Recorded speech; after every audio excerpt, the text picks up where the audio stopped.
Olá, sejam todos muito bem-vindos ao nosso canal Mater Prima, canal esse em que falamos sobre a matéria-prima de que é feita essa nossa vida. Meus caros corredores, meu nome é Letícia Conde e eu estou aqui para acompanhá-los nesta corrida da vida em relação à nossa matéria. Estamos falando sobre tarô. Quem não fez as corridas anteriores, por favor, faça-as, porque será muito importante para a compreensão do que será dito aqui agora, a partir desta hora, certo? Então eu conto com o estudo de todos vocês.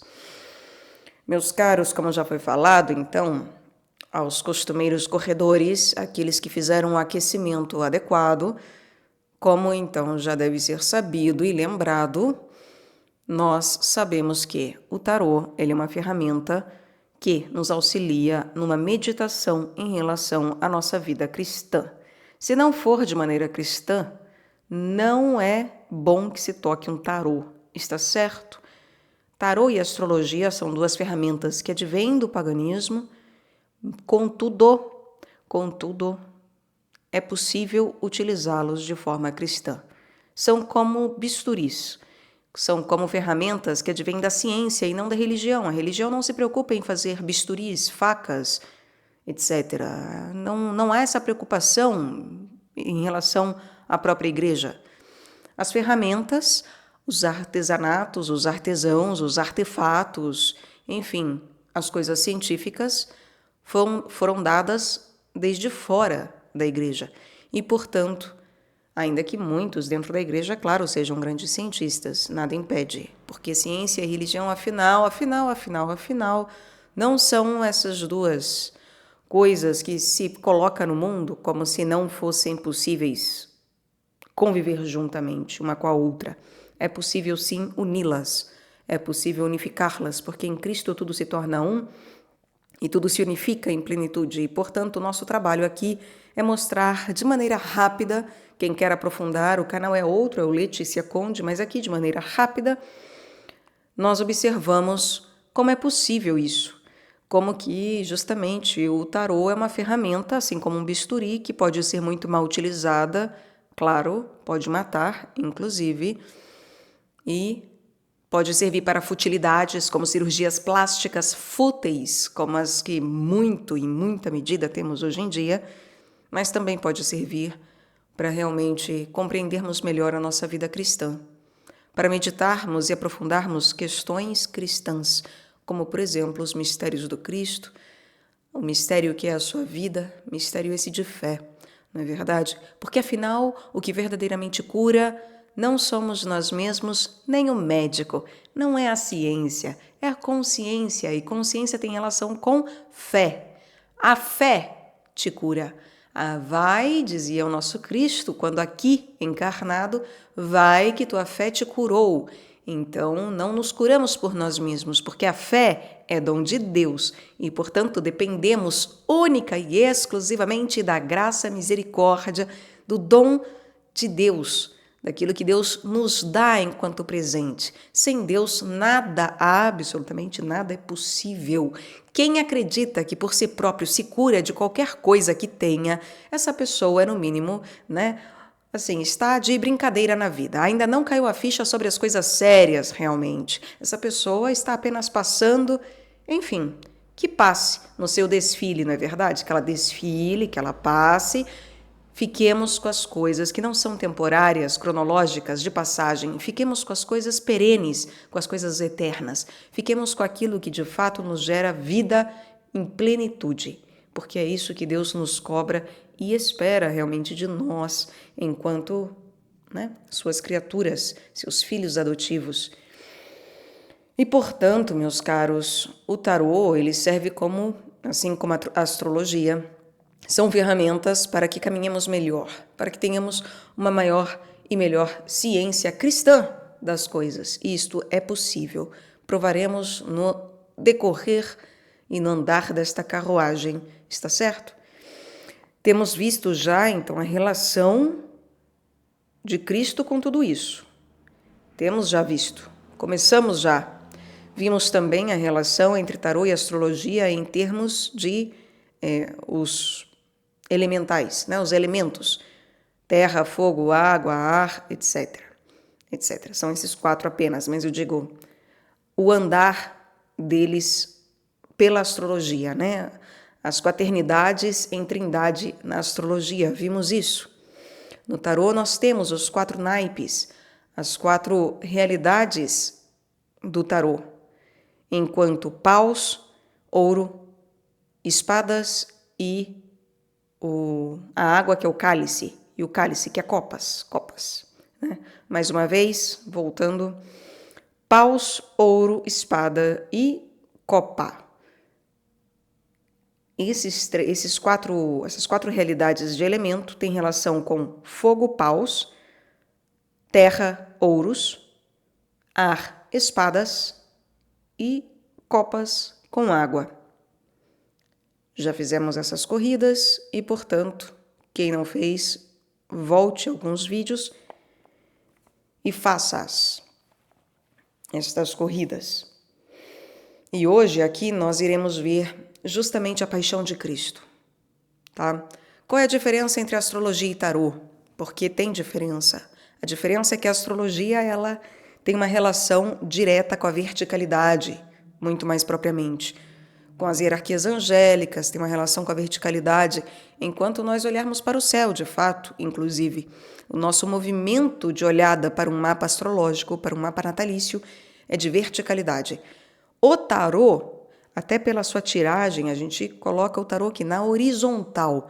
O tarô tem uma relação, portanto, com a horizontalidade de todo esse processo pedagógico pelo qual passamos. Se é que, enfim, aprendemos algo com isso, Deus queira que sim, não é verdade? E nós queiramos também, porque também depende de nós, servos inúteis, aceitar e não atrapalhar o processo. O que nós fazemos? Nós nos curamos a nós próprios? Não, nós não somos médicos que curam a si mesmos. Não, essa realidade da medicina é soberba e cai por terra dentro da religião. Médico, cura-te a ti mesmo é uma bobagem em termos religiosos, espiritualistas de verdade, do verdadeiro cristão. Nós não curamos a nós mesmos, nós procuramos aquele que é o verdadeiro médico, e esse sim nos cura.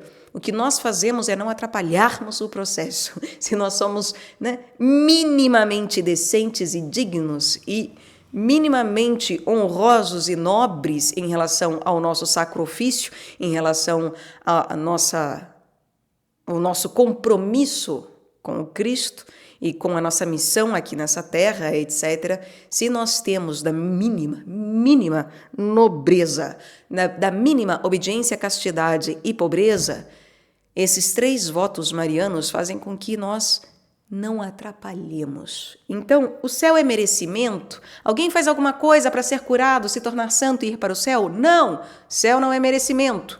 Essas coisas não são merecimento. Meritocracia é uma falácia. Não existe. O que existe, de fato, é você não atrapalhar aquilo que Deus está fazendo. Somos co-criadores a partir da hora em que não atrapalhamos, pura e simplesmente. E é só isso o nosso dever. E nem isso conseguimos. Porque mesmo aqueles que têm de toda boa intenção, não é verdade? O bem que querem não fazem, e o mal que não querem fazem, e aos montes. Infelizmente, Essa é a nossa realidade paulina. E mesmo quando não queremos negar ao Cristo, o negamos. Que como Pedro, São Pedro, tenhamos a capacidade de chorar amargamente as nossas negações. Que tenhamos a capacidade de chorar amargamente os nossos arrependimentos. E que tenhamos a capacidade, como Pedro, de procurar Maria após esse arrependimento amargo, pedirmos perdão, nos confessarmos e nos reavermos com aquele que de fato é o nosso Senhor e único médico, que cura não a si próprio, porque Ele é mais que perfeito. Ele simplesmente é. E que, sendo, cura a nós, suas criaturas decaídas, depravadas, degeneradas, enfim. Que Ele nos cure. E que nós tenhamos justamente de uma capacidade de fé, para que a nossa fé atue nessa cura, permita essa cura. Porque sem fé nada é possível, nenhuma cura acontecerá. E se nós temos fé, ainda que o nosso corpo não seja curado, o nosso espírito será salvo e o nosso corpo será ressurreto, porque ele deve ser mortificado. E a mortificação do corpo passa também pelo abandono dele. Abandono da casa, de todos os sentidos. A casa tem que estar quieta. E não porque nada aconteça, não tenha hóspedes, inclusive indesejados, dentro dela. Mas porque, sobretudo, nós somos senhores dela. Porque realmente dominamos em semelhança a Deus e não atrapalhamos o andamento. Pelo contrário, temos um bom governo, porque recebemos as ordens diretamente daquele que é o construtor dessa casa, Senhor verdadeiro de todas as casas, o nosso Dominus, Senhor do Domus, Dominus, Senhor do Domus, que somos nós. Certo? Então, por Deus, por graça, por misericórdia, por realmente um milagre de Deus, é possível observarmos a vida do Cristo e usarmos dessas ferramentas como o tarô para minimamente pararmos de atrapalhar. Não é que faremos algo de bom, não. É que nós pararemos de fazer coisas ruins, pararemos de atrapalhar o tanto que atrapalhamos hoje, o tanto que nós tropeçamos hoje. É para isso que essas ferramentas são dadas. E, sobretudo, para ajudarmos na cura do próximo, porque se um bisturi me é dado, não é para que eu faça uma cirurgia em mim mesmo, mas para que eu cure o próximo. Então, tarô e astrologia só tem uma utilidade, realmente, quando eu aprendo, através do meu próprio processo, junto do Cristo, aprendo a finalmente, depois de ter minimamente compreendido isso em mim, eu auxilio e ajudo, portanto, eu sou como um enfermeiro, uma enfermeira de Deus, que é o grande ele, sim, médico, auxiliando na vida dos outros, para a cura dos outros. Eu vou curar os outros com tarô, tirando carta? Não! Mas fazendo isso que fazemos aqui, meditando de maneira apropriada, ensinando a meditar de maneira apropriada, ensinando a pararmos de cortar os pulsos, as gargantas, arrancar os olhos com essa ferramenta, como tantos fazem, como hoje quase que soberanamente se faz com isso. E que por isso a igreja vai bater tanto nessas coisas todas, e com razão. Porque se é usado de maneira pagã, é melhor que não use, melhor que arranquemos fora as nossas mãos. Então, voltando, o tarô, ele é horizontal. Ele serve para que nós caminhemos horizontalmente de maneira mais adequada, para que meditemos sobre a nossa caminhada horizontal, nossa caminhada que é muito mais palpavelmente material, de um sofrimento material muito mais característico do que aquilo que é sublime, do que aquilo que é altivo, em termos de astrologia, dos astros, etc. Os astros, eles nos mostram tendências. Contudo, eles não nos obrigam a nada. Nós devemos também mortificar os nossos astros, assim como mortificamos os nossos sentidos. Então, os astros, como é que eu não transformo meus astros em nada? Tem que transmutar a energia de Vênus, que é libidinosa e não sei o que, sedutora, sensual, em algo realmente nobre. Não tem que transmutar nada, fazer nada. O que eu preciso é justamente parar de atrapalhar. Então eu mortifico, porque se eu mortifico divinamente, milagrosamente, por fé, por um milagre de Deus, por uma graça divina, e não por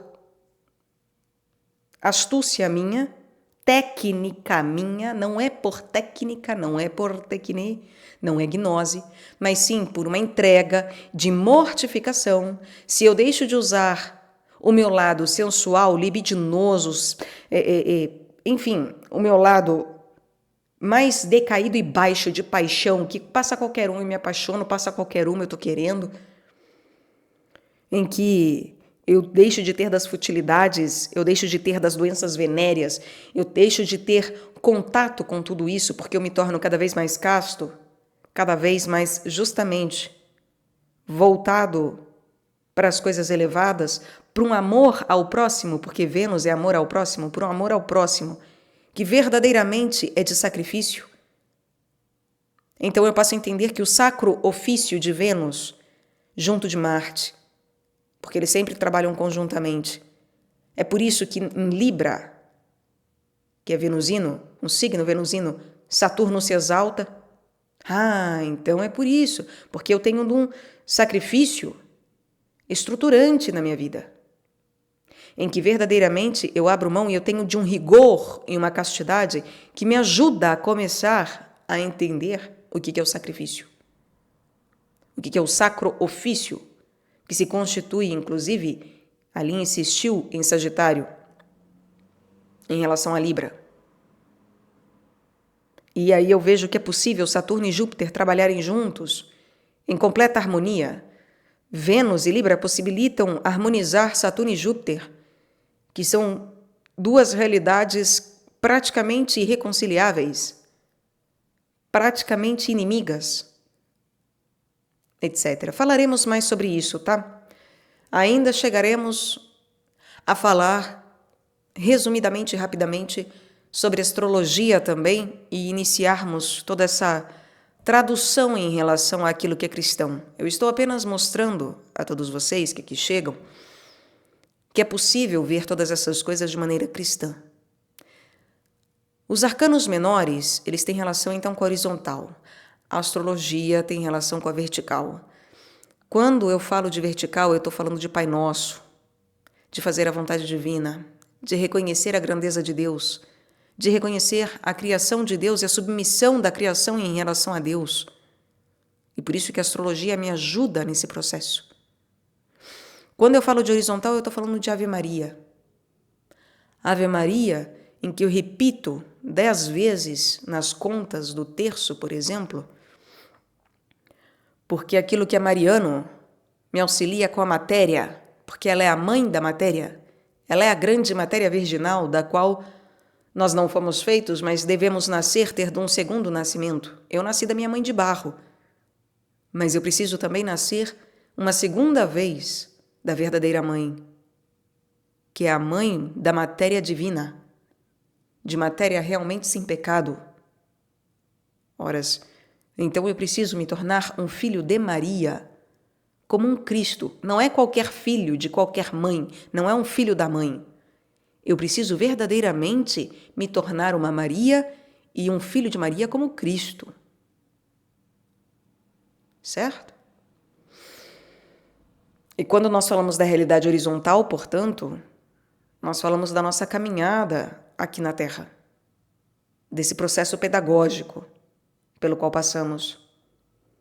E quando falamos de processo pedagógico de aprendizado, o que melhor nos ensina a caminhar é a própria caminhada do Cristo. O tempo todo, no Novo Testamento, ele caminha, mas a sua principal caminhada é do Horto das Oliveiras até o Gólgota. Vejam, a queda começa em Eva, lá nas zonas baixas. O fruto da ciência, do conhecimento e de se despertar para as coisas de maneira vulgar, se dá na extremidade baixa, se dá na nossa genitália.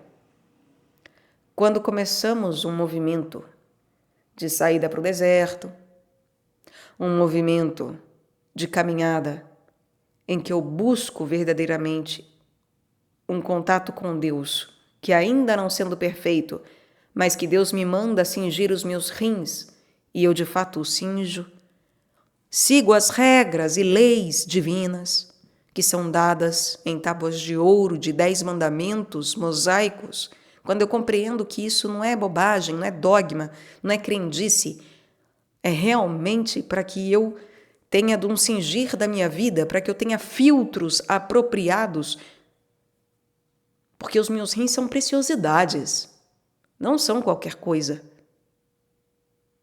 São o primeiro filtro pelo qual passamos nessa subida, antes de chegar ao coração, que é o grande filtro, que pulsa na frente e atrás tem os pulmões, que também é um filtro aéreo. E nós precisamos ter essa ascensão especial aqui na frente, que vem justamente para o coração. O pulmão é um trabalho conjunto, que acontece o tempo todo aqui em cima. Então, quando eu entendo das leis e das regras, eu começo uma ascensão.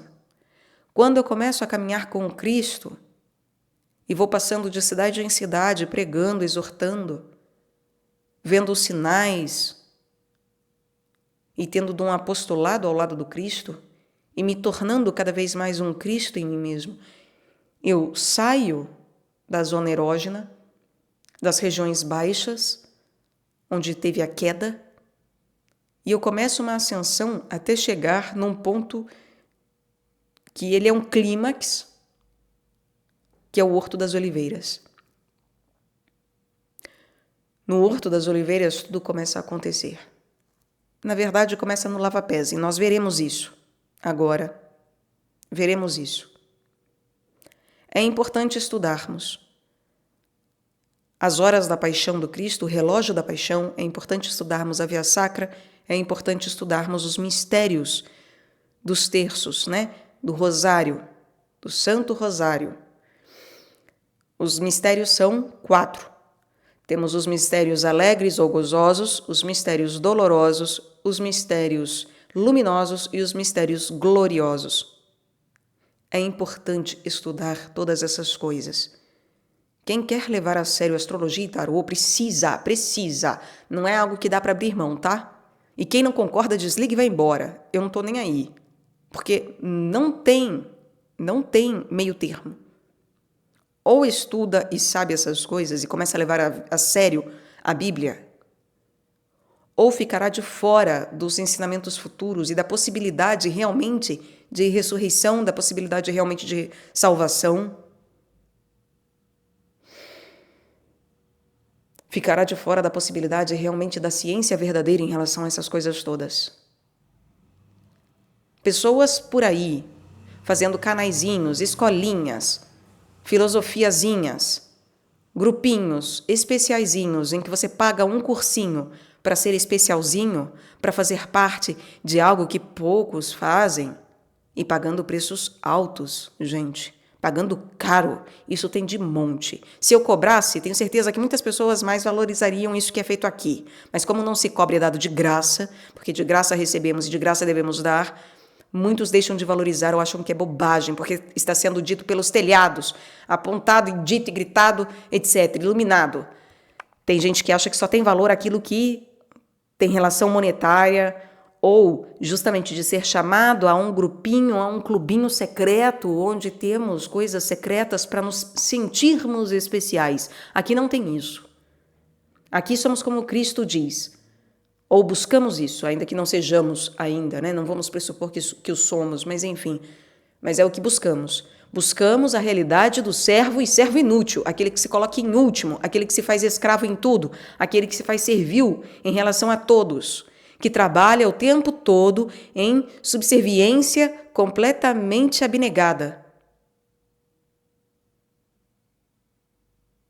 Quem busca astrologia porque eu quero ser uma pessoa especial, tarô porque eu quero ser especial, grupinho e ensinamentos ocultos ou religiosos porque quer ser um escolhido, especial, isso e aquilo, bobagem. Não sabe o que está fazendo na vida, está cego ainda, não tem discernimento do porquê tudo isso.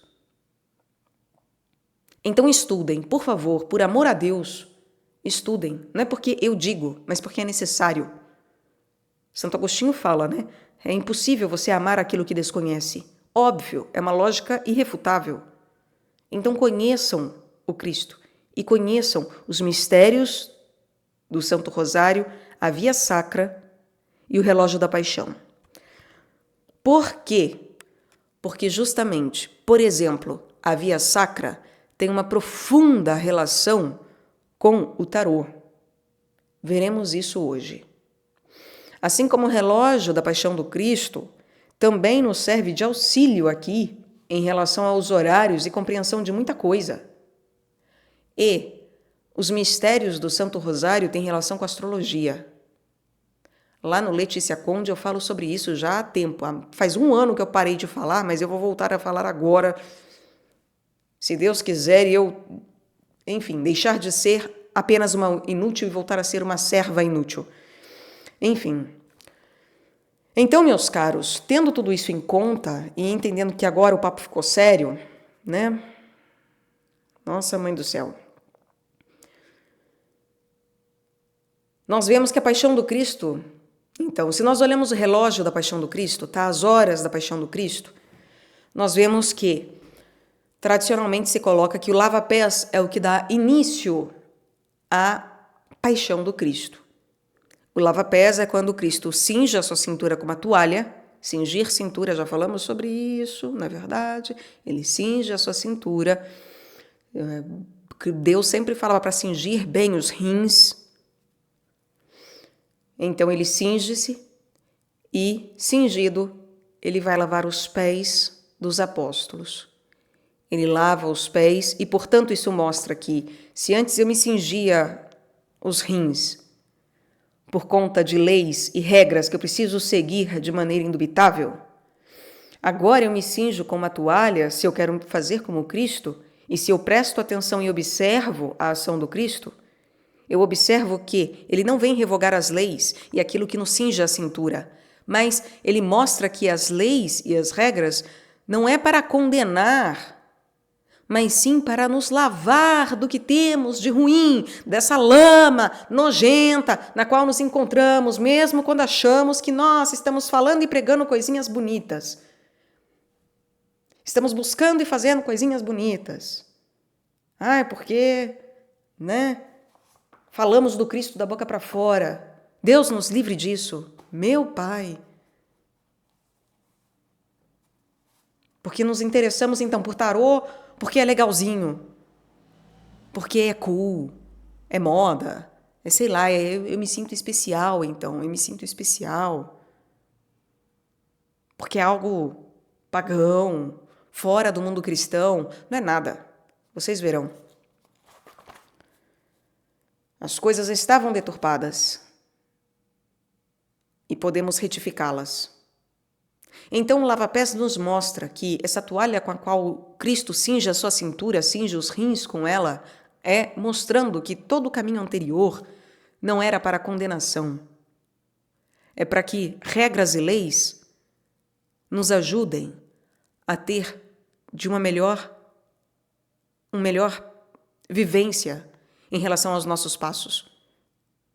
Uma limpeza daquilo que o tempo todo nos inunda e nos suja, daquilo que nos deixa imundos, fora do verdadeiro mundo, o mundo de Cristo, o mundo de Deus. Às 7h da noite isso começa. O lava-pés começa.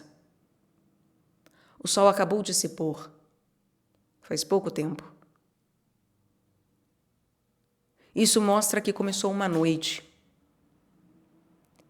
Que as leis e regras e aquilo que nos é dado enquanto essa limpeza da sujeira que acaba de ser denunciada, mostrada, explicitada, isso nos mostra que nós adentramos uma noite. Estamos adentrando uma noite, um período de escuridão, em que nos afastamos do sol, em que o sol se põe aos nossos olhos.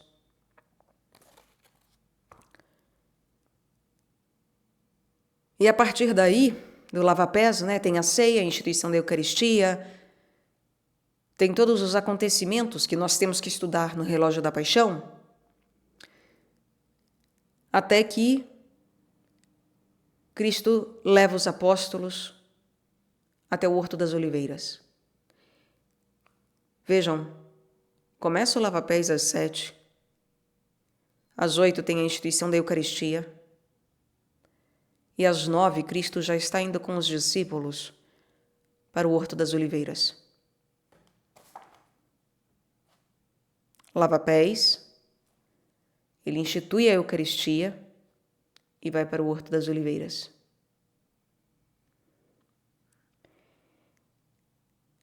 O Horto das Oliveiras ocorre bem no âmago de tudo. A ceia que acabou de acontecer tem um lava-pés na cintura, né? Cingiu a cintura. Passa-se pela ceia, passa-se pelo estômago, por aquilo que eu recebo enquanto verdadeiro alimento, e eu chego finalmente no coração, no horto. É um clímax. Quando chegamos no Horto das Oliveiras às 9 da noite, até às 11 da noite, que é quando Judas chega, Cristo fica lá em sofrimento. E os apóstolos dormindo, como sempre, não entendendo nada. Recebem uma chamada, 2 chamadas, até que na terceira Cristo fala: agora durmam, porque chega a hora. Descansem, porque chega a hora. Porque chega a madrugada. Das 9 às 11, Cristo sofre ali, ele ora, é tido que ele ora das 9 às 10, e a partir das 10 até às 11, é aí que tem o ápice dele suar sangue e sofrer e ser consolado pelo anjo. Mas esse tempo todo ele está lá sozinho, orando, sabendo do mel amargo, né, do fel, na verdade, o fel amargo que ele tomará, o cálice de fel que ele tomará.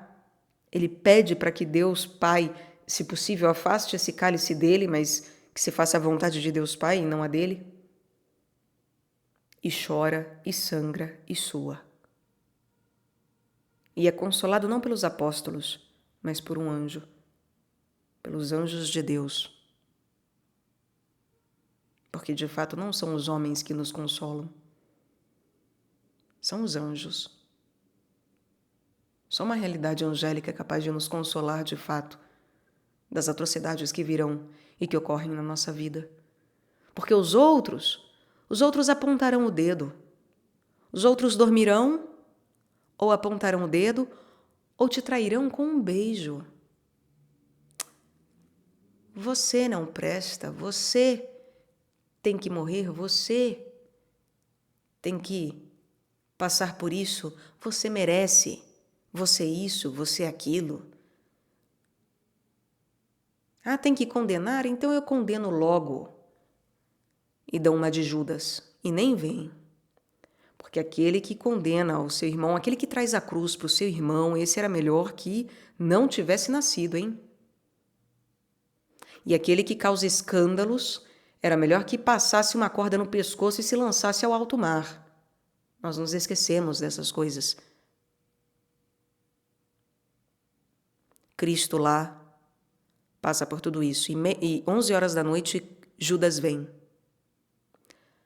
Meia-noite ele é preso.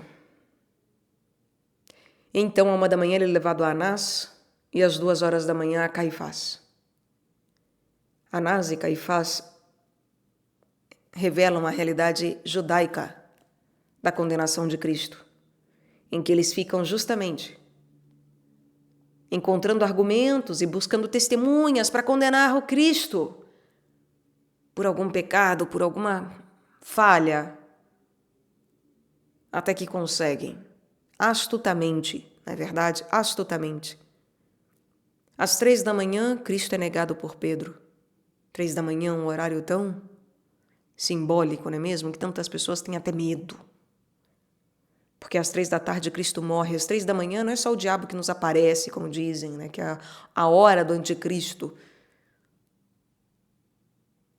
Às 3 da manhã, Pedro nega Cristo.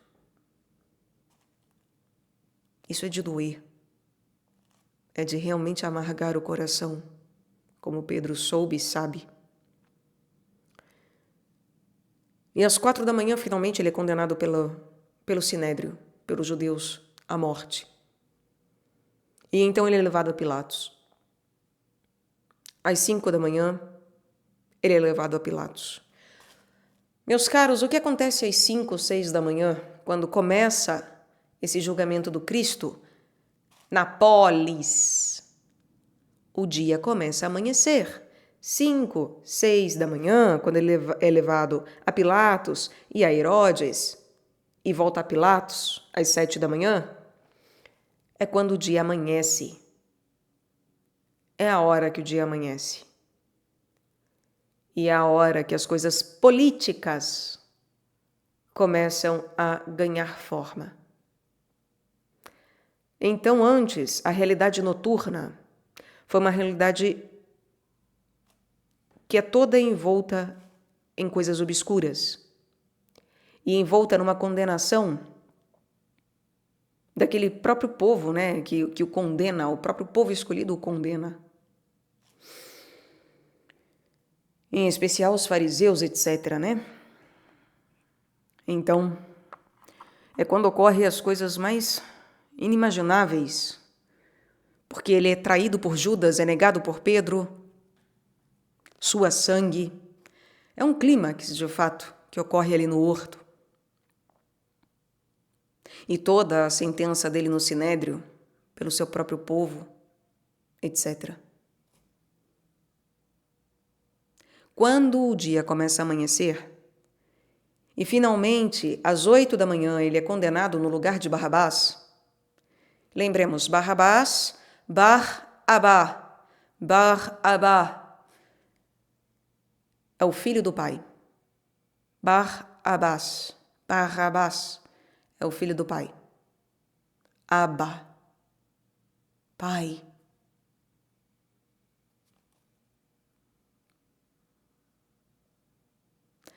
Cristo é condenado no lugar de Barrabás. Ele é condenado no lugar do filho do pai. Mas Barrabás era o verdadeiro filho do pai? Não. Porque o verdadeiro filho é o próprio Cristo. Ele é o verdadeiro filho. Só que ele é o filho que não merecia ser condenado, que nada fez para ser condenado. O filho que merecia ser condenado somos nós, filhos adotivos, filhos de criação e não de geração. Ele foi condenado no lugar de todos nós.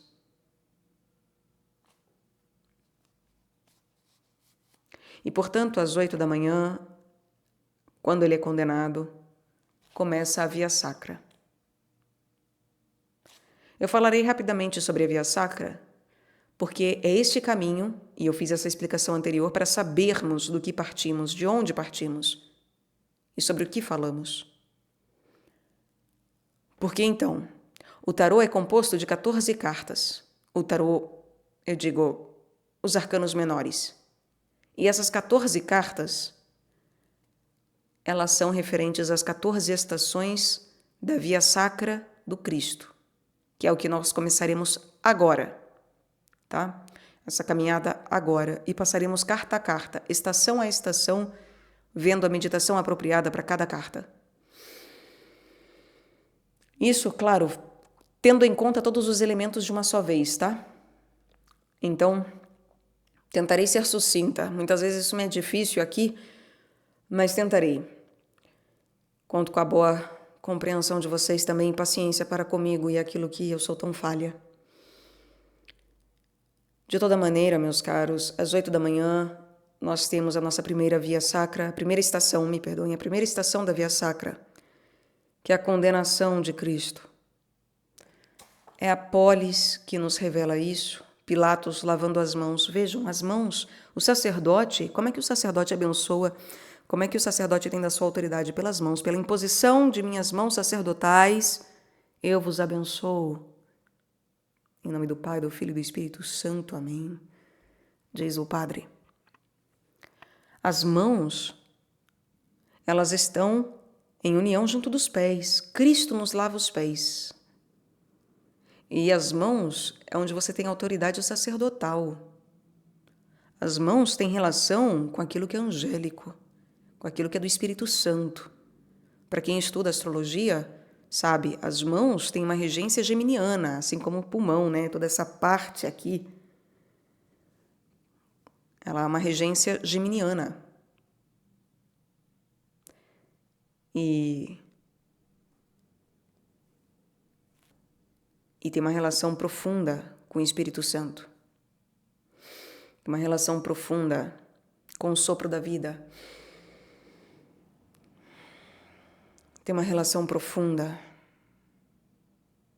com aquilo que não está sujo, justamente os pés estão sujos. As mãos não deveriam estar sujas, mas Pilatos lava as suas mãos. Isso mostra que ele não é um sacerdote, ele não é um rei de verdade, um imperador verdadeiro, porque ele não tem do Espírito Santo.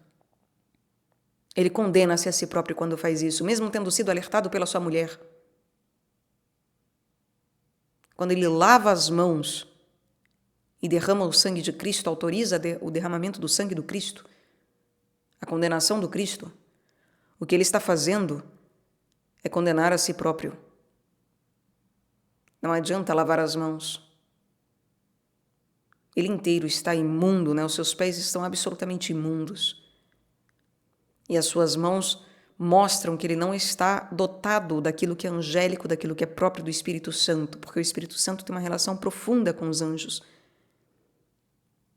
Os anjos obedecem o tempo todo ao Espírito Santo e os anjos decaídos não obedecem ao Espírito Santo, porque o Espírito Santo nos mostra justamente o movimento a ser feito. O que será falado é Ele que nos dota das palavras de Deus. Nós dizemos a palavra de Deus, que é a Bíblia, é inspirada pelo Espírito Santo. São palavras irrevogáveis, dadas pelo Espírito Santo, sobretudo, porque estavam os apóstolos e os que escreveram estavam impregnados do Espírito Santo, dotados do Espírito Santo, escolhidos para que Deus se revelasse enquanto palavra e enquanto justamente uma relação angélica para conosco, de espírito. Nós dizemos que os anjos são puro espírito, porque eles são puro Espírito Santo, puro movimento divino, pura realidade de movimento divino, de sopro divino.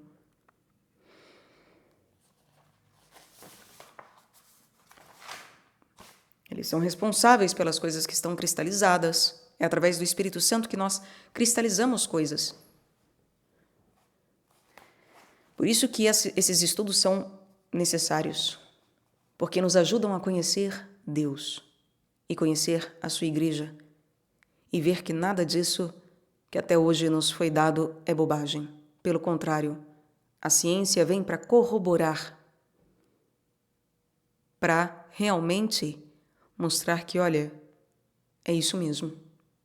É isso mesmo. E mostrar muitas coisas até de modo mais claro, auxilia a esclarecer e clarear ainda mais as coisas. Bom, as estações, então, da Via Sacra têm relação com cada uma das cartas do tarô, em relação aos arcanos menores. A 15ª estação, que é a da ressurreição, ela foi dada por São João Paulo II. Com certeza esse homem realmente foi um santo e era possível sabê-lo antes até que morresse, apesar de eu sempre dizer que um santo só é santo se confirmado na sua morte. Mas ele jamais poderia ter dado os mistérios luminosos e a 15ª estação da Via Sacra se não fosse uma pessoa santa escolhida por Deus para isso. Seria impossível uma pessoa profana, não santa, mesmo mundana, humana, meramente em termos banais, ter feito esses 2 acréscimos em específico. Porque justamente ele nos deu os mistérios luminosos no terço, que é um mistério a mais dos 3 outros que tínhamos, sendo que os 3 mistérios anteriores têm uma relação com 150 salmos, tem relação profunda com o Antigo Testamento. O terço luminoso tem uma relação profunda com o Novo Testamento.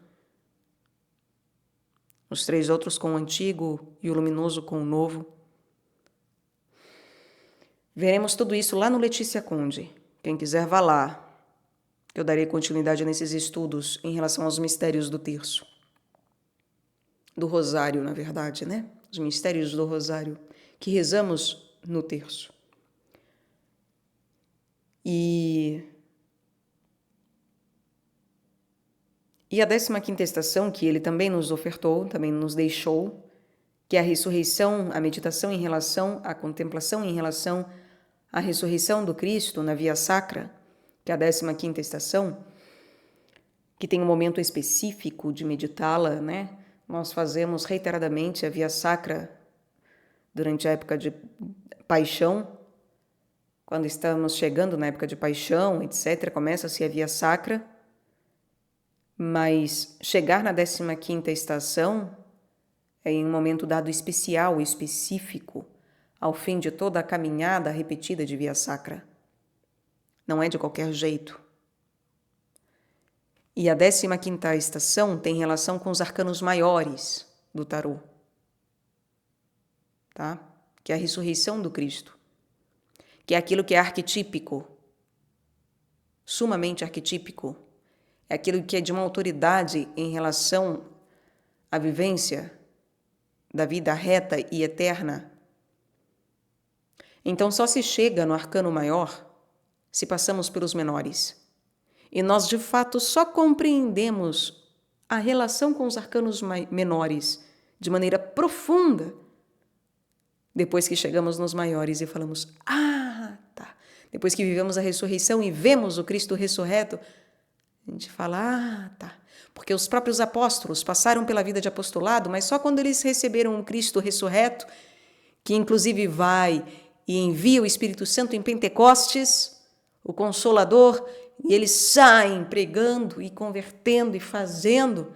É só aí que eles entendem o que é o apostolado, entendem o que é a vida do Cristo, entendem o que seria esse caminho da paixão do Cristo, da Via Sacra, entendem o martírio, entendem o porquê estão ali, entendem. E não é um entendimento bobo, básico, de alguém que pega algo, entendi. Não, é porque vivem aquilo, porque entendimento é vivência de algo. Porque se eu não vivo, eu não entendi, de fato. E por isso que os apóstolos viviam sem entender. Mas depois passam a entender, porque passam a viver. E por isso que tem Atos dos Apóstolos, senão não seria possível existir o Atos dos Apóstolos escrito por Lucas. Então, meus caros, vejamos a Via Sacra. Conheçamos as primeiras 14 estações e a 15ª, então. Só chegaremos lá depois de toda essa caminhada. E aqueles que acham que vivem os arcanos maiores, se não for um Cristo, se não for realmente um apóstolo que vive o Cristo ressurreto, não sabe do que fala. Pode até escrever livrinhos bonitinhos sobre isso, mas não sabe, não entendeu, porque não viveu. Fala como se conhecesse, mas não tem verdadeira intimidade, verdadeira autoridade. E por isso que muitas vezes, muitas pessoas sabem falar sobre arcanos maiores e não sabem falar sobre arcanos menores. Isso mostra que elas não sabem nada de arcanos maiores. Eu sinto muito, tá? Elas vislumbram, elas veem alguma sombra, alguma coisa. Saber, de fato, não sabem, tá? Sejamos realistas e sinceros, honestos. Ainda temos dificuldade em compreender como usar essas ferramentas de maneira cristã. E ainda temos maior dificuldade ainda em sermos cristãos de verdade. A maioria o será e é chamado a isso. A maioria não será condenada. A maioria é filho de Deus e toda a criação angélica e toda a manifestação, inclusive material, anseia pela manifestação dos filhos de Deus. Mas se ela anseia é porque nós não vivemos isso ainda. Não manifestamos isso ainda. Seja porque atrapalhamos, seja porque julgamos já viver, porque vivemos uma ideia do que é isso e não que isso seja de verdade, verdadeira. Enfim, ou seja, porque Deus simplesmente não quer, porque não é a hora, porque afinal a hora é do Pai, não é mesmo? A hora é do Pai. Então quem acha que estipula alguma coisa de horário para viver as coisas e curar-se e fazer, etc., essa pessoa está sendo enganada por Satã. Isso para não dizer que está enganando a si próprio, não é verdade? Enfim, nossa primeira meditação, então, é nos determos na primeira estação, que é a condenação do Cristo. Depois passaremos para a segunda estação, que é 2 de copas, 2 de paus, 2 de ouros, 2 de... né? E assim vai. Primeiro é ais, depois 2, 3, 4, 5, 6 e assim por diante. Chegaremos também nos... o pajem, né? O valetes, a dama e o rei. Chegaremos lá também. O pajem, o cavaleiro, a dama ou a rainha e o rei. Não importa os nomes, etc. O que importa mais é justamente a meditação a que essas coisas nos levam. E aí, antes de chegarmos lá, então passaremos um a um e, portanto, o que eu quero dizer é, ao eu falar aqui das estações, tenham em mente que justamente a primeira estação é relacionada a as, segunda estação ao 2, terceira estação ao 3 e assim por diante, tá? Aí chega-se na 10ª estação e aí décima a undécima, duodécima, 13ª e 14ª tem relação a justamente valem, cavaleiro, valem, pajem, valetes ou cavaleiro, a rainha ou dama e o rei, ou dominus, inclusive, né? Rei é dama porque ela é a domina da casa, do domus. Ela domina o domus. E aí tem o dominus, que é o seu companheiro, que também é o senhor da casa. Rainha e rei. Então, sigamos. Espero que tenham entendido, então. A primeira estação é a condenação do Cristo. A segunda estação, nós contemplamos Jesus carregando a cruz. A terceira estação, nós contemplamos Jesus caindo pela primeira vez. Na quarta estação, Jesus encontra Maria e nós contemplamos o encontro dele com sua Santíssima Mãe. Na quinta estação, mais uma vez, Simão ajuda Cristo a carregar a cruz, né? Cristo em dificuldade recebe ajuda de Simão, Simão de Cirene. Na sexta estação, Verônica enxuga o rosto de Jesus e nós contemplamos, então, Verônica enxugando o rosto de Jesus, todo ensanguentado, e aí tem o Santo Sudário. Na sétima estação, nós contemplamos Jesus caindo pela segunda vez. Na oitava estação, Jesus consola as mulheres. Na nona estação, Jesus cai pela terceira vez. Na 10ª estação, Jesus é despojado das suas vestes.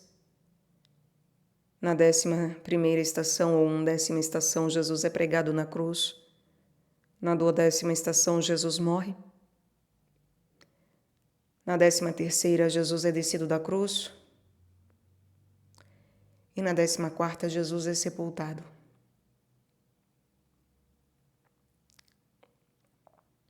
Então, vejam, quando nós olhamos esses acontecimentos no relógio da paixão de Cristo, nós vemos que às 8 da manhã ele é condenado no lugar de Barrabás. E a partir daí, né? Já na segunda estação, Cristo carrega a cruz. Mas vejam, antes dele carregar a cruz, ele é flagelado, ele é coroado, ele é esbofeteado, ele passa por humilhações, que nos mistérios dolorosos nós contemplamos, inclusive, né? A flagelação e coroação do Cristo. Enfim, essas horas na via sacra, entre aspas, são puladas. Na verdade, não são puladas, elas fazem parte da condenação. Por isso que é muito importante termos essas 3 realidades de mistérios, via sacra e relógio da paixão conjuntamente quando formos estudar. Porque aquilo que falta em uma não é que falta. Quando não é mencionado, está implícito na nossa meditação, na nossa contemplação. em relação à condenação. Quando nós falamos de primeira estação e condenação do Cristo, de Pilatos lavando as mãos, etc., do sol amanhecendo, da polis acontecendo, é o horizontal que começa indubitavelmente. Fomos condenados a uma queda espiritual, lá no Jardim do Éden, e aí, a partir da hora que as coisas se manifestam solarmente, de maneira política, estamos condenados justamente a uma cruz. A uma cruz que não é possível escapar, mas que muitos deixam de lado e deixam de carregar. E aquele que não pega a sua cruz e carrega não tem nada com Cristo. E, portanto, isso mostra que a nossa vivência aqui deveria ser do Horto das Oliveiras para cima. O nosso convite de vivência aqui na Terra não é um convite para vivermos as nossas coisas baixas, que foi por como caímos. É um convite para vivermos e que já ficamos vivendo, né, em repetição. Então, a repetição, repetição, repetição, repetição, a roda, que roda, roda, roda, e a gente, nos arcanos maiores, veremos isso. Caímos de novo, voltamos de novo, e fazemos de novo, e repetimos de novo. Essa roda, essa repetição, esse ouroboros, essa coisa horrorosa que ficamos vivendo das partes baixas, isso já nos acontece o tempo todo. Quando nós acordamos para a nossa realidade de queda, de expulsão, de exílio, de escravidão,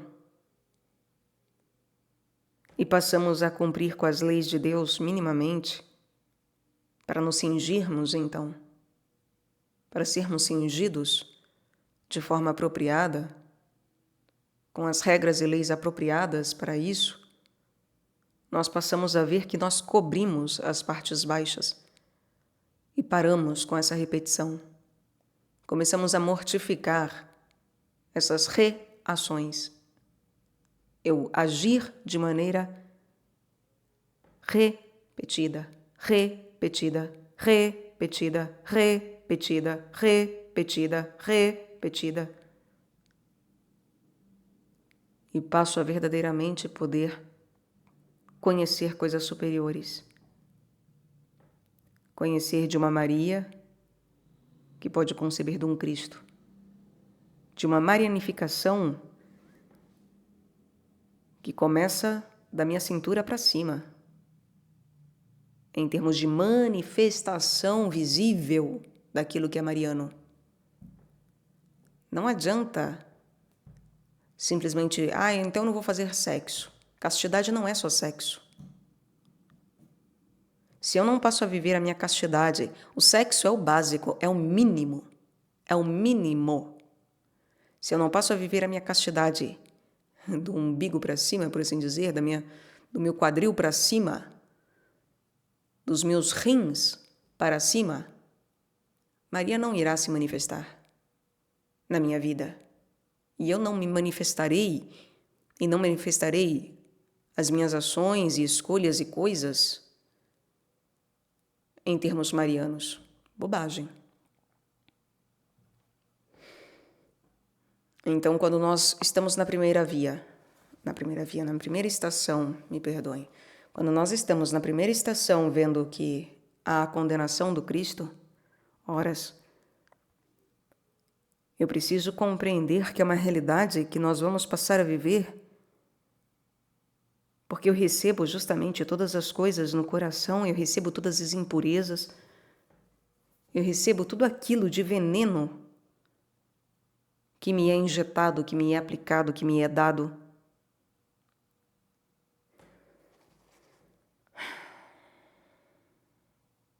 E eu aceito de bom grado.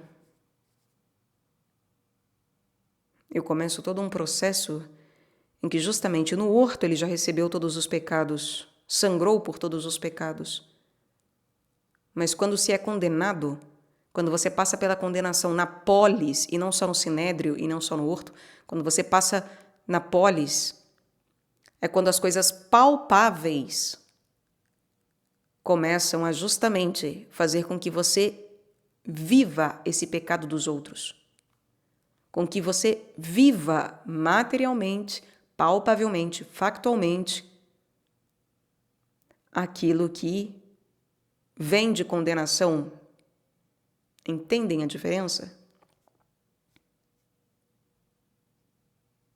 O mundo começa a acontecer em relação a você.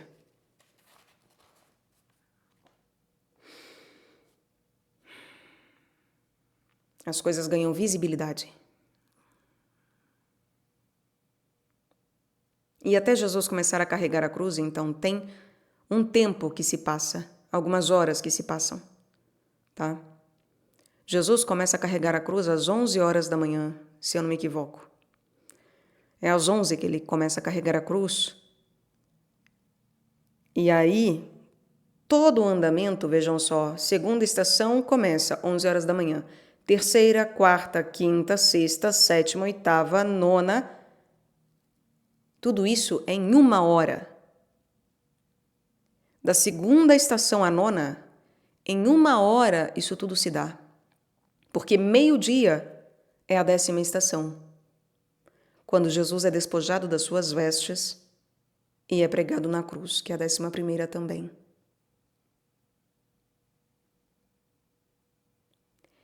E ao chegarmos à 12ª ou 12ª estação, em que Jesus morre, já são 13 horas da tarde. Eu ia falar 5, depois 13. Meu pai, é porque é 15. É porque é 15. Eu ia falar o 5 primeiro, depois eu fui pro 10, enfim. E pensei no 3. 15 horas da tarde. Jesus morre às 3 horas da tarde ou 15 horas da tarde. Me perdoem a falha aí. 15 horas da tarde ou 3 horas da tarde, Jesus morre. Ou seja, a 10ª e 11ª estação, em que ele é despojado das vestes e pregado na cruz, que é meio-dia, até ele morrer, até passarmos para a 12ª estação, tem 3 horas aí de espaço e de outros acontecimentos. Ele entrega Maria ao discípulo amado, por exemplo.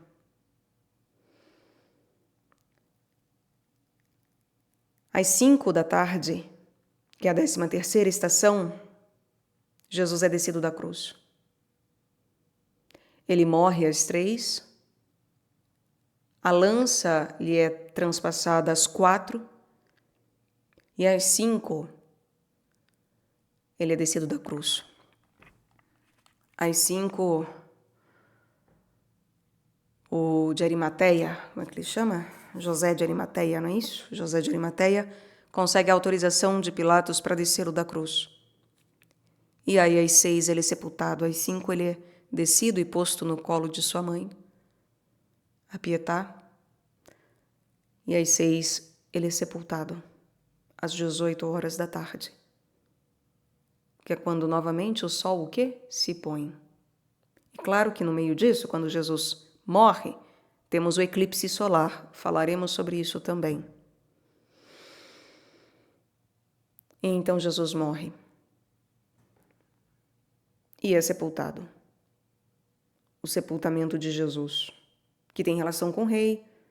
Jesus, sendo descido da cruz, tem relação com a dama ou com a rainha. Quando ele é descido da cruz, ele é posto nos colos de quem? De Maria, que é a rainha. Então, veremos tudo isso. Hoje, 1 hora já se passou, não é verdade? Hoje eu falarei brevemente agora, para finalizar, sobre justamente o AIS, a primeira estação de condenação do Cristo. É claro que já estamos vendo isso a partir da hora que eu falei sobre a condenação e tudo que envolve a condenação, que é também a sua flagelação, o seu coroamento, etc. A relação de Pilatos lavar as mãos, que é a condenação dele mesmo, ele que prova ali que ele não está imbuído do Espírito Santo, não sabe o que faz, não é o verdadeiro rei, não é o verdadeiro sacerdote, e longe de ser algum profeta. Então mostra realmente a realidade cruel das coisas em termos de polis, em termos de política, de pura matéria, e uma matéria que não é virginal, uma matéria que condena um mundo que é imundo, e das coisas materiais que nos acometem, que são inescapáveis, né? Que justamente quem não tem algo com Cristo não passará pelo pegar a sua cruz. E para eu pegar a minha cruz, para eu conhecer a minha cruz, eu preciso conhecer essa realidade da paixão do Cristo e querer vivê-la. Horas, o que hás de paus, de ouros, de espadas e de copas tem a ver com isso? Ais é a primeira carta. É considerado, nossa, cartas super legais. Por quê? Porque é o início de alguma nova coisa. E são supostamente é um bom prelúdio, né? É uma boa coisa. O Ais é uma carta forte. Até em jogos com baralho, o Ais é uma carta forte. Vejam, quando nós compreendemos a via sacra, nós vemos que essa ideia de novo começo, nós vimos ali, a condenação começa quando? Com o nascer do sol. E aí, de fato, temos uma primeira via sacra, uma primeira estação, às 8 da manhã. O sol já está claro no céu. A condenação começa antes. Tem relação com o nascimento do sol, com o nascer do sol. E quando, de fato, Cristo é condenado, o sol já está a pleno vigor às 8 da manhã. É um novo dia, é um novo começo. E, de fato, ali as coisas mudam da água para o vinho, por assim dizer, né? Porque até então Cristo tinha sido condenado pelo sinédrio, etc., passou pelo horto, isso e aquilo, mas então é numa escuridão e num ocultamento, em algo que ainda não é palpável, porque o próprio sinédrio o condena, mas não pode matá-lo. Quando você passa para a primeira estação, quando você observa de fato a condenação do Cristo, é quando as coisas podem ganhar palpabilidade. É quando os seus planos ganham possibilidade de vivência. A grande questão é, qual é o seu plano? O seu plano é matar o Cristo? Condenar o Cristo? Ou o seu plano é viver a cruz? O seu plano é ser condenado ou é condenar? Porque só existem essas duas opções. Não existem outras opções. Ah, não, mas eu gostaria de saber se eu vou conseguir o trabalho dos sonhos, porque eu fiz uma entrevista e eu gostaria de saber se eu conseguirei um novo emprego, um novo colégio, um novo curso, se eu conseguirei uma nova esposa, um novo marido, sei lá eu o que as pessoas querem de novo, o que elas têm de plano, mas seja lá o que for que você tem em vistas, em querer meditar, se você conseguirá, o principal a se meditar é: isso faz parte da minha condenação ou da minha salvação? Isso faz parte da condenação do Cristo? De o Cristo e de um Cristo, meu e dos outros? Ou faz parte de eu aceitar a minha cruz? Ou faz parte de eu ser condenado e um novo dia começar para mim e um novo plano e configuração de coisas começar para mim de acordo realmente com aquilo que Deus quer para mim? E que não será fácil, porque não é sobre ser fácil, mas sobre fazer aquilo que precisa ser feito. E ponto final. Fazer aquilo que os outros precisam que seja feito. E ser condenado muitas vezes àquilo que os outros querem que eu seja condenado a. E não o que eu desejo de condenação, porque se eu pudesse eu passava esse cálice. E passava mesmo. É preciso meditar realmente se toda essa alegria de um novo começo, se não é uma cegueira em relação a eu não ver que amanhã ou depois eu vou reclamar do casamento, amanhã ou depois eu vou reclamar do trabalho que eu consegui com tanto suor, que era o meu sonho, meu Deus, que sonho, e se tornou o quê? Um pesadelo. Se amanhã ou depois eu não acharei que justamente, poxa, não era como eu esperava, não era como eu queria, não era como eu imaginava. Porque não será. Porque todo novo começo que tem relação com AIS tem relação com uma realidade de condenação, de queda, no mínimo. Quando nós falamos de começo, nós falamos justamente de momentos cardeais ou cardinais num mapa astrológico, em que você tem uma impulsão para que algo tenha começo de movimento, para que aquilo ganhe um status de, olha, começou. Vamos caminhar. São os primeiros passos.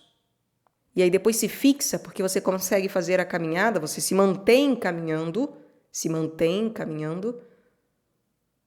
para ao fim chegar na possibilidade de uma mudança de estado, de sair dessa bobajada de queda que nós estamos, que é hiper, mega, super valorizada, e passarmos para uma realidade de realmente vida eterna.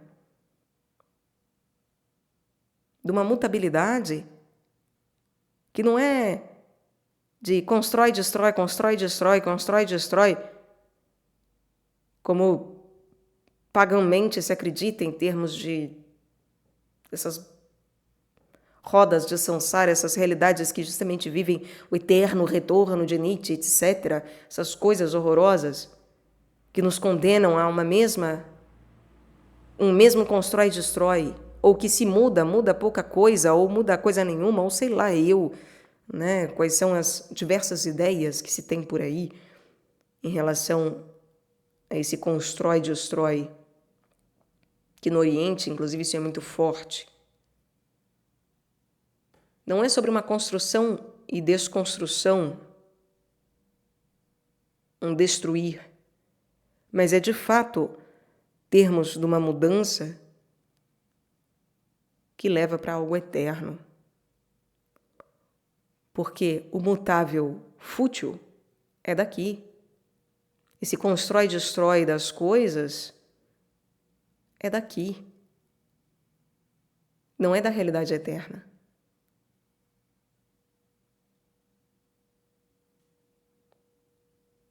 Deus não verdadeiramente nasce e nem morre. Deus só é. Nós é que nascemos e morremos nessa realidade daqui. Devemos nos tornar como Deus, semelhante a Ele, em que só somos. E não ficar nascendo e morrendo, nascendo e morrendo. Ais deveria nos levar a meditar sobre isso. Ais de Paus, sobre essa realidade em termos espirituais, mas ainda, que é um fogo. Enquanto processo, é um novo processo que começa.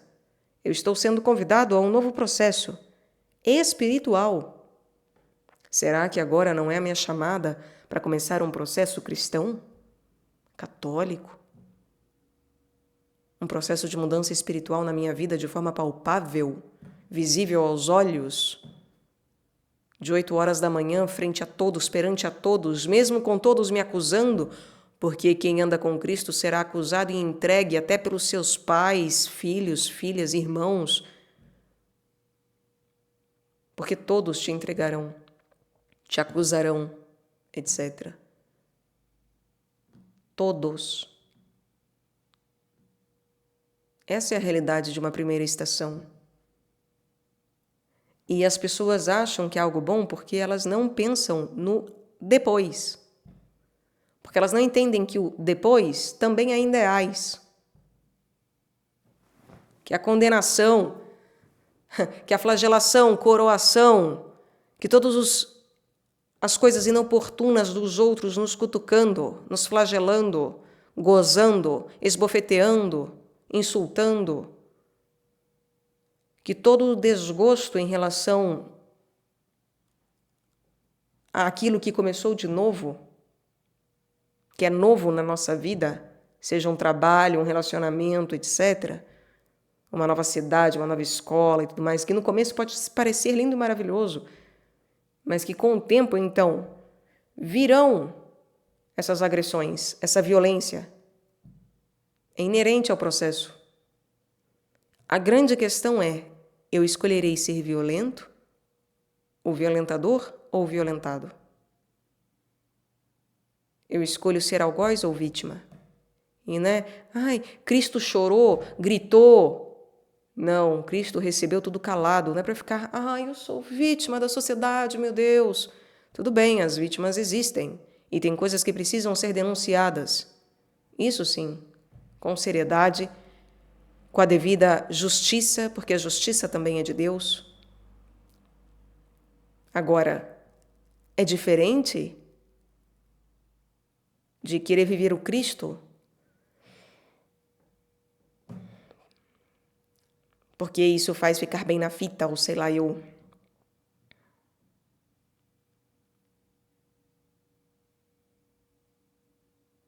É aprender a ser vítima, como cordeiro, que calado vai para ser tosado, despojado de tudo que tem, muitas vezes ferido, humilhado.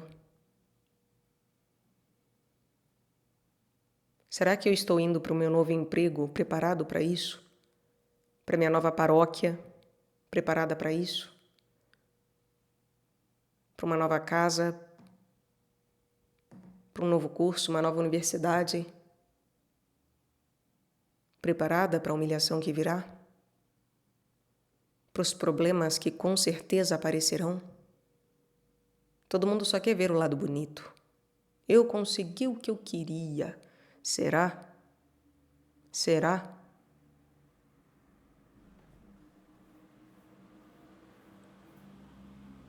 Somos condenados ou condenadores? Acusados ou acusadores? Se eu penso em ais de ouro, realmente em relação a uma materialidade e a processos que eu preciso estar atento. Muitas vezes se fala muito, é porque é doença, Mostra que você, nossa, é uma má pessoa. Eu ouço isso ainda, essa barbárie. Que se você é doente, então isso mostra que você é uma má pessoa. É claro, se você ficar comendo, se entupindo de doce e tem diabetes, a culpa realmente é sua. A responsabilidade é sua e não da genética. Então é óbvio que tem coisas que nós adquirimos que são nossa máxima culpa. É óbvio. As escolhas têm consequências. E nós temos que acordar para isso. Se eu faço péssimas escolhas alimentares e de reação, de paixão, etc., se eu faço péssimas escolhas, é claro que tem consequências. É óbvio que tem consequências. Mas a partir da hora que eu vivo algo que eu não sei o porquê, que o porquê, o sentido daquilo me é um mistério, então, nesta ocasião,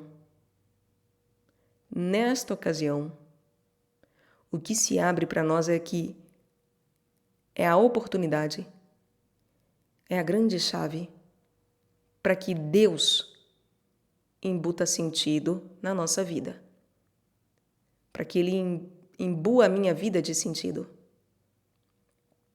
Coloque sentido onde não há.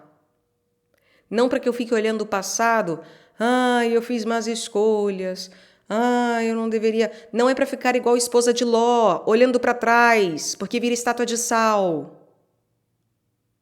Ficar olhando com sentimentalismo para o passado, seja nascimentos passados, essa bobagem, seja para o que for passado. Não é para ficar olhando o passado, deixem o passado passar. Esqueçam o passado, até porque ele não passou, ele está aqui agora. Enfim, mas isso é um outro papo. Não fiquem olhando para trás. Quando vocês não souberem o porquê de algo agora, é para que a grande graça de Deus manifeste na nossa vida, a glória de Deus se manifeste na nossa vida. Se eu bebo muito e vomito, isso é para que realmente eu veja que, olha, as minhas escolhas têm consequências. Mas a partir da hora que eu realmente não sei, vejam bem, estou reiterando o que já falei. Quando eu não sei o porquê de algo, eu não devo fazer pressuposições. Eu devo verdadeiramente fazer uma anamnese em relação à minha vida e pedir para que Deus a imbua de sentido pleno, verdadeiro.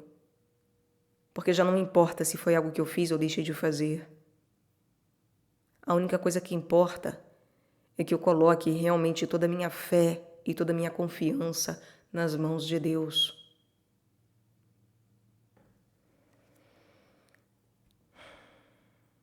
Muitas vezes, quando nós queremos uma cura, nós não sabemos o que queremos. Porque muitas vezes melhor seria a minha mão apodrecer e cair do que eu curá-la para continuar podendo apontar para os outros e falando porque você não presta, porque você é isso, porque você fez aquilo, porque você e vocês são os culpados, vocês são os caídos, vocês são os nojentos, vocês são os miseráveis, vocês são... Que coisa horrorosa. Antes meu dedo e minha mão caíssem a ficar acusando os outros, mas tem pessoas que passam por curas para continuar pecando. São pseudo-curas. Parecem boas de corpo. E muitas vezes o diabo realmente as dota de uma saúde assim, olha, digna de inveja. E realmente causa inveja para os outros, porque isso é assim que o diabo trabalha, não é verdade? Instigando a inveja alheia. E parecerá que justamente é uma pessoa cheia de saúde, dotada de qualidades, isso tudo apenas para o desespero e a acusação dela mesma, para a degeneração da própria pessoa, como Fausto, pior que Fausto. Porque Fausto ainda sabia que andava com Mefistófeles, né? Mas aqueles que não sabem e ainda creem que andam com Cristo, isso tem de monte as pencas, até nas igrejas. Esses estão ainda extremamente cegos, não é verdade?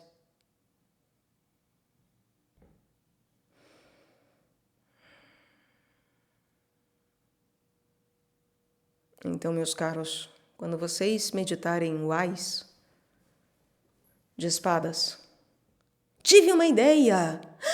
Que grande ideia! Tenham cuidado. Tenham muito cuidado. E não é esperando o pior. Não é ficar ansiando pelo pior, esperando o pior, desejando o pior, na expectativa do pior. Não é sobre isso. Mas entendendo que a vida levada a sério, ela atrai a cruz, porque eu caminho em direção à cruz. Não são vocês que me matam, não são vocês que me acusam.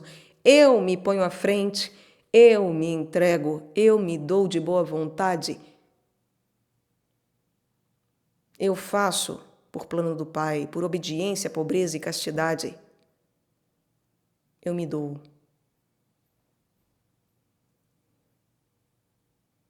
Eu me coloco nisso tudo e aceito de bom grado.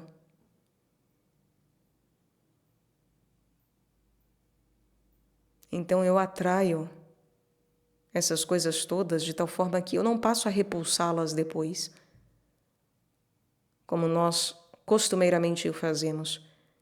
Eu tenho desejos, vontades baixas. Eu quero começar um curso na universidade.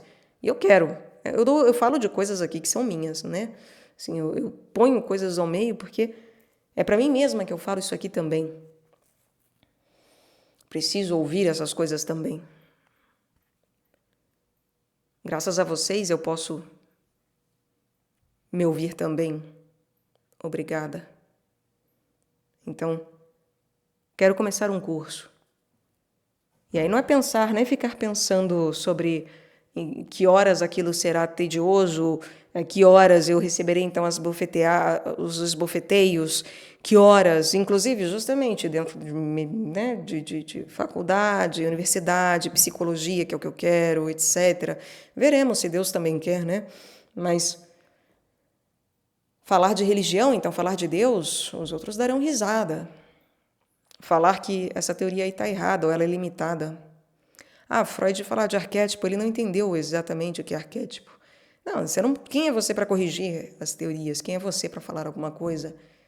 Eu vou ter que simplesmente me calar e cada vez então que eu defender algo ou falar algo ou não compactuar com algo, cada vez que eu tiver que aceitar alguma coisa que é inaceitável e ter que aceitar simplesmente para passar por aquilo minimamente, é um tapa que a gente recebe. É um você justamente se humilhar e ser colocado num lugar que eu não posso julgar os outros, preciso ter espinhos o tempo todo na minha cabeça, uma coroa de espinhos para que eu não pense, nem mal de quem estiver ali e nem julgue errado as coisas que acontecerem ali. Os espinhos de coroação têm relação com a mortificação do espírito, da mente, da alma. Assim como o flagelo no corpo de Cristo tem relação com a mortificação material. Definitivamente lá as coisas não serão como eu quero. Definitivamente. Serão como o mundo quer. Com certeza. Com certeza absoluta. Ainda assim, não quer dizer que Deus não queira que eu viva essas coisas todas. É meditarmos, é para isso que serve, para meditarmos tudo isso.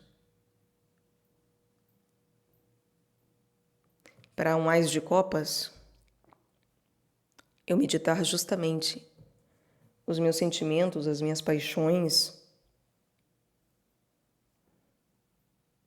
Preciso tomar cuidado com toda a empolgação. Eu não posso deixar de viver, eu não devo, né? Eu não devo deixar de viver a alegria de entrar num curso novo, num trabalho novo, ir para uma cidade nova. Eu não deixo de viver a alegria ou tristeza também que aquilo me causa. Mas eu preciso ter o tempo todo em mente que esse cálice é amargo. Se eu estou vivendo a realidade do Cristo, em algum momento isso se tornará bem amargo. Em algum momento essas minhas paixões, esses meus desejos, sensações não serão agradáveis.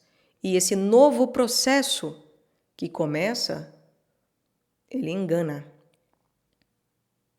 Engana como algo bonitinho, algo bom, porque normalmente eu estou do lado errado.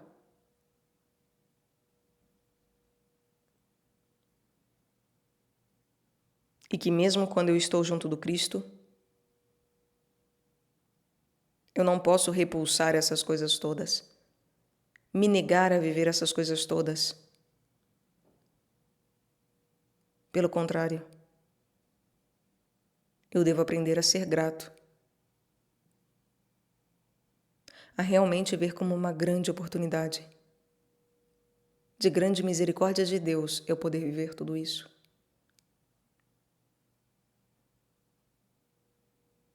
Cada vez que nós temos a possibilidade de um novo processo, que me abre as portas para viver um novo processo, que é a via sacra do Cristo,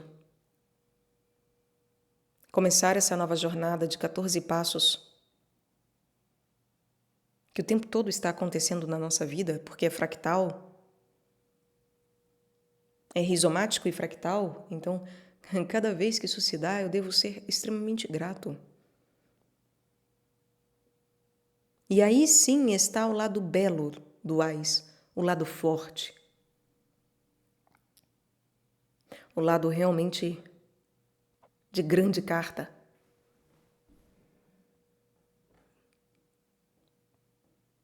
De grande meditação.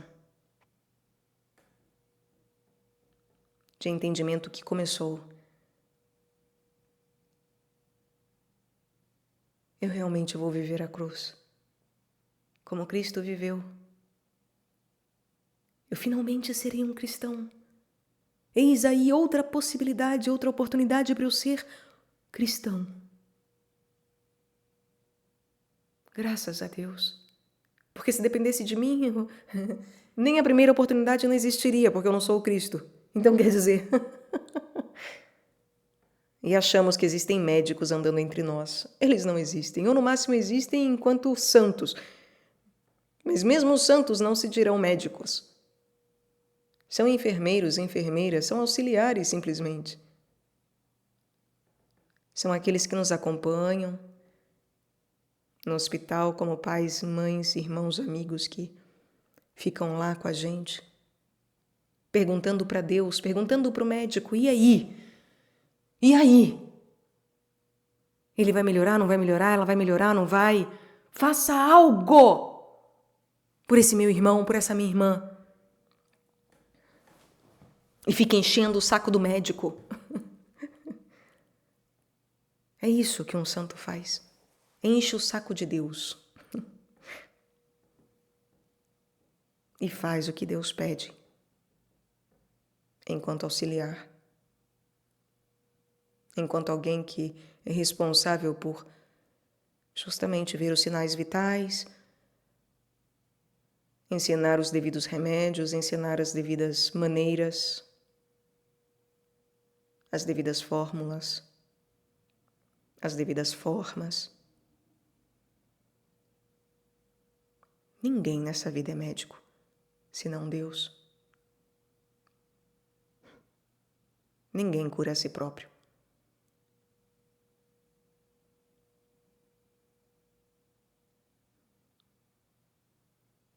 E quando nós temos a mínima possibilidade de fazer como Deus para curar os outros, em semelhança, longínqua, minúscula, inútil, mas de uma forma milagrosa, uma semelhança, a possibilidade que existe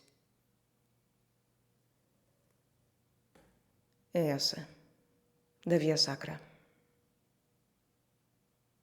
Pela humilhação, pela dor, pela morte, em ser tratado como um leproso, ser tratado como um pobre, um marginal, um nada. Graças a Deus, quando somos tratados como pessoas inúteis, quando somos tratados como a ralé da sociedade,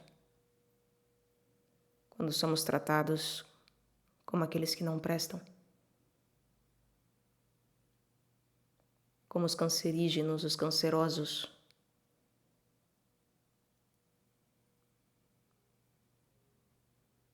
como os cães que têm sarna. Graças a Deus, quando temos essa possibilidade, quando ela é verdadeira. Não porque eu realmente procurei sarna para me coçar. Não porque, de fato, eu adquiri algo por culpa de mim mesmo, nesta realidade de presente já. Não porque eu me entupi e fiz coisas estúpidas a ponto de me causar prejuízos, que realmente só um milagre para dar conta, e já não tenho fé para que o milagre aconteça. Não é sobre isso, porque isso também é possível, e muitos chegam também nisso aí. Ou não muitos, mas é sempre uma minoria. Mas enfim. Agora, aqueles que nós não sabemos, aqueles que já vêm adoentados, aqueles que passam por essas coisas que justamente não entendemos, não conhecemos, não sabemos.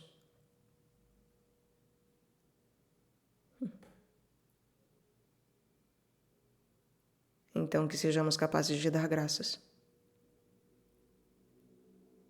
Porque um novo dia começa. Um novo processo começa. Então tenham bom ânimo, para que sejamos junto do Cristo pregados.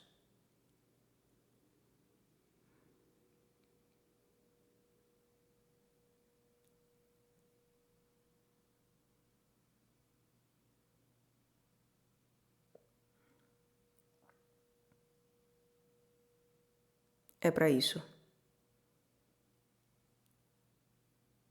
É para esse tipo de meditação que o AI serve.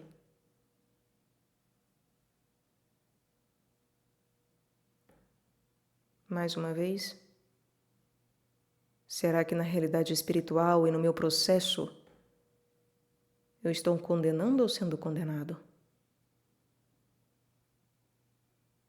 Eu estou acusando ou sendo acusado? E é para sermos sinceros. E não justamente dar uma de vítima, como as pessoas gostam hoje em dia, ou de apontar dedos porque indiscriminadamente eu simplesmente estou acostumado a apontar dedos, blá blá blá, e tenho um falso reconhecimento daquilo que me é grave. Ah, eu sou assim mesmo, falo mesmo, condeno mesmo, não tô nem aí. Porque é isso, tá andando com o diabo e não conhece a face do cabra. Será que conhecemos a nossa realidade realmente? A nossa realidade espiritual? Será que temos coragem de conhecê-la? Peçamos para Deus isso.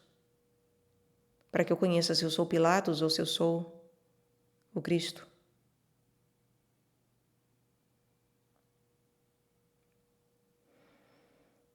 Para que eu me pergunte se na minha lida com a matéria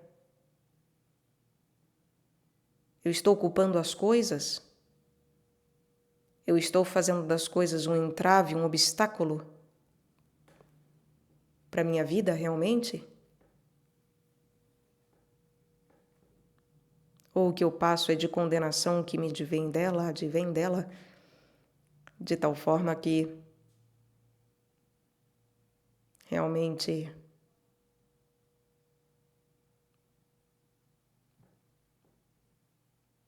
eu me permito me colocar nessa relação distanciada com a materialidade,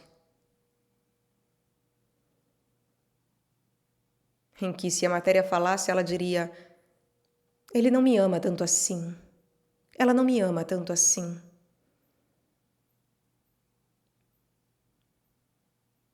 Porque não me dá tanta importância.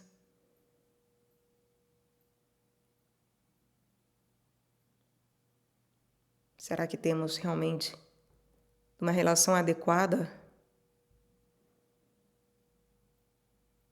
E será que eu conheço a minha cruz e a minha condenação enquanto regras e leis palpáveis, porque ouro é palpabilidade? Será que eu conheço, então, a minha cruz que está vindo? Será que eu conheço a minha condenação enquanto palpabilidade? Será que eu conheço Barrabás enquanto etimologia? Eu conheço aquilo que eu vivo enquanto raiz, enquanto uma realidade cultural? E o porquê disso? Ah, eu sou preta, eu sou mulher, eu sou trans, eu sou isso, eu sou aquilo. Sou a vítima, eu sou a última bolacha do pacote, eu sou a última pessoa a ser chamada, eu sou a última a ser lembrada. Será que eu sei utilizar isso como justamente uma meditação de um ás de ouro que me possibilita realmente entender o que isso tem de preciosidade? Não para que eu aceite quieto as violências que o mundo me traz e me dá, me obriga a receber. Não é para isso. Não é sobre injustiça e aceitação de injustiça. Mas será que eu compreendo o lugar de sentido da minha condenação através de algo cultural? Através de algo racial? Através de preconceitos que estarão aí no dia a dia? Porque não é como se fossem ser erradicados. Não serão, sinto muito. As coisas mudam, mas só então são transformadas. Constrói e destrói de maneira fútil, aparente, de maneira apenas como um disfarce e continuam sendo as mesmas, que é a realidade da queda.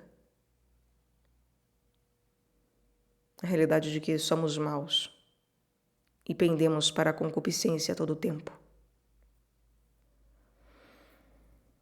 Então, será que eu sei fazer uso da minha realidade cultural, nacional, familiar, da minha realidade material geral, para compreender que naquilo que eu sou condenado, nas vivências de condenação que eu vivo, de violência que eu vivo, etc., eu tenho a oportunidade de reconhecer aquilo que me cabe do Cristo, e daquela possibilidade de vivência, ainda que longínqua, daquilo que também é do Cristo. O ás de espada. Falei já sobre as ideias, né? Será que as ideias que eu tenho não são coisas que se tornam a minha condenação em termos de justamente eu achar que eu vivo algo, mas é apenas um pensamento que eu tenho, eu vivo uma ideia e não aquilo de verdade? Assim como quando eu sou obrigado a viver a ideia que os outros têm de realidade. E quando eu vou aprendendo a lidar com isso. E quando eu sou condenado por ideologias, por ideias. Quando essas coisas me cortam, me ferem, me condenam. Será que eu tenho capacidade de enxergar o Cristo e a possibilidade do Cristo nisso? E de dar graças?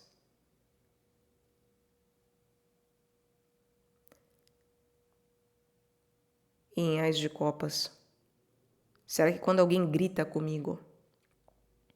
Será que quando alguém tendo um piti das Karens, como se diz nos Estados Unidos, será que quando alguém dá uma dessas presepadas emocionais de reatividade desproporcional, extremamente passional comigo, será que eu tenho capacidade de uma quietude como a do Cristo quando fizeram isso com ele? Ou eu estou sendo essa pessoa que, mesmo que eu não externe o meu emocional passional, imediatamente eu já fico dentro de mim. Ai, mas também, olha lá, não sei o que, não sei o que, não sei o que, não sei o que lá.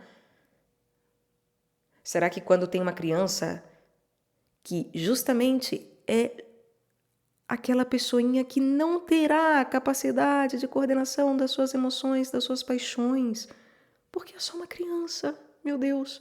E claro, os pais têm responsabilidade nessas crianças que cada vez mais, né, não estão sabendo lidar com o seu emocional. Claro que os pais têm responsabilidade, mas alguma geração teve noção do que é corpo de desejos até hoje? Corpo de paixão, que para mim o nome melhor do que de desejo seria o corpo de paixão. Me digam, ocultistas que por aqui passam, me digam. Vocês que tudo sabem, me digam. Por favor, vocês que já estudaram isso e aquilo, eu estou sendo bem irônica mesmo, porque eu realmente gostaria de saber.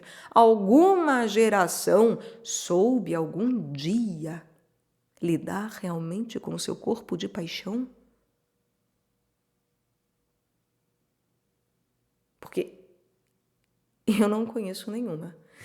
Nem de ouvir falar, nem de ouvir viver. Eu conheço as pessoas que vivem isso, que são as pessoas que vivem a paixão do Cristo. Só essas. Só. Porque o resto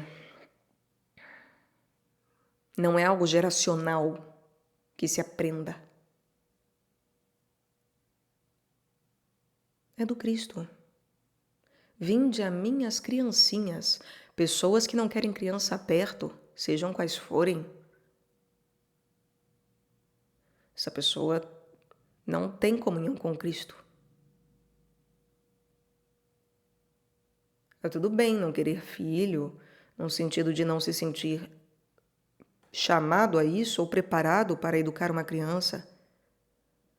Tudo bem não saber lidar. Porque é justamente difícil. Nem os pais não sabem lidar, que dirá os outros que não têm filho, não é verdade? Eu também não sei lidar quando uma criança começa a chorar, esgoelar e tal. Mas eu não me desespero. há que se observar para que justamente o passional do outro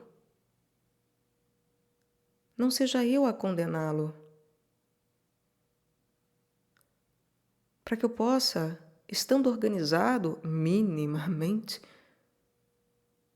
eu consiga justamente ensinar o outro a organizar-se. Pessoas que ficam esperando, se nós ficamos na nossa casa esperando que o outro tem que evoluir por conta própria para eu ser amigo dele, isso nem tem lógica, né? Mas enfim, assim, isso é de uma irracionalidade tremenda. Porque é como justamente Deus ficar esperando que nós sejamos deuses perfeitos, lindos, maravilhosos, para Ele vir falar conosco. Ora, as bolas, estaríamos perdidos, não é mesmo? E perdidos é eufemismo. Dependemos uns dos outros, dependemos dos bons exemplos. E Deus é tão paciente conosco, por que nós não somos pacientes uns com os outros?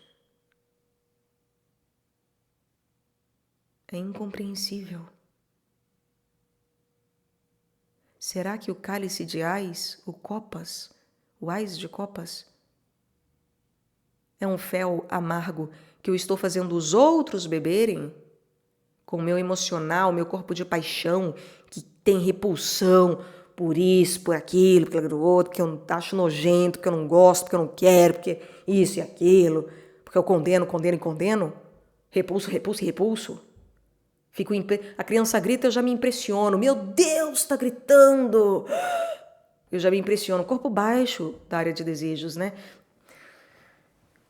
Área baixa do corpo de desejos. Ao contrário. Enfim. Às vezes eu falo das coisas trocadas, né? Me perdoem. Se eu me impressiono imediatamente com coisas que acontecem ao meu redor, com o mundo que está acontecendo ao meu redor, com as coisas, as notícias, então eu preciso realmente meditar sobre o ás de copas. Eu preciso realmente visualizar essa taça cheia de fel e aprender a virá-la na minha própria boca. E beber o fel, assim, ó, sem fazer cara feia, tá? Sem reclamar, sem fazer cara feia, sem ter ânsia, sem vomitar, sem precisar tampar o narizinho para não sentir o sabor. Mas no duro, na raça, assim, ó, na boa vontade de Deus, no bom ânimo do Cristo. Porque é uma honra.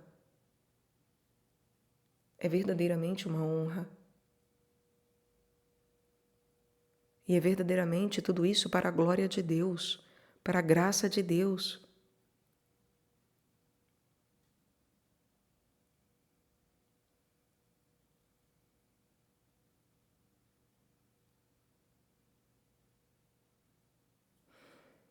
Meditemos, meus caros. Meditemos.